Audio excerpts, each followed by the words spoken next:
আপনি কি কখনো খেয়াল করেছেন সকালে ঘুম থেকে উঠেই আপনার হাতটা নিজে থেকেই ফোনের দিকে চলে যায়, কিংবা কোনো কারণ ছাড়াই দিনে শতবার সোশ্যাল মিডিয়া স্ক্রোল করছেন?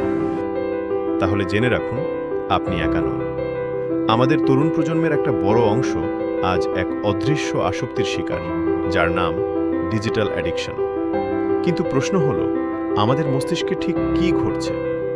বিজ্ঞানের ভাষায়, যখনই আমরা সোশ্যাল মিডিয়ায় একটা লাইক পাই, গেমসে এক লেভেল পার করি বা একটা নতুন রিলস দেখি, তখনই আমাদের মস্তিষ্কে ডোপামিন নামের এক কেমিক্যাল রিলিজ হয়।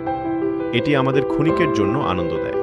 কিন্তু সমস্যাটা হলো, প্রতিনিয়ত অতিরিক্ত ডোপামিনের কারণে আমাদের মস্তিষ্ক ধীরে ধীরে স্বাভাবিক আনন্দের ক্ষমতা হারিয়ে ফেলে। ফলে মন হয়ে পড়ে অস্থির, পড়াশোনা বা কাজে মনোযোগ দেওয়া অসম্ভব হয়ে দাঁড়ায়, আর ধীরে ধীরে জন্ম নেয় বিষণ্ণতা ও উদ্বেগ। তবে এই পরিস্থিতি থেকে বের হয়ে আসার উপায় কিন্তু খুব কঠিন নয়। দরকার শুধু ছোট্ট কিছু পদক্ষেপ, বা ডিজিটাল ডিটক্স। প্রথমত, নোটিফিকেশন বন্ধ করুন। অপ্রয়োজনীয় অ্যাপের নোটিফিকেশন অফ রাখলে বারবার ফোন চেক করার তাগিদ অনেক কমে যাবে। দ্বিতীয়ত, নো ফোন জোনস তৈরি করুন। খাবার টেবিল এবং ঘুমানোর ঘরকে ডিজিটাল ডিভাইস মুক্ত রাখুন। বিশেষ করে ঘুমানোর অন্তত 1 ঘন্টা আগে ফোন হাত থেকে দূরে রাখুন। এবং তৃতীয়ত, বাস্তব জীবনকে সময় দিন।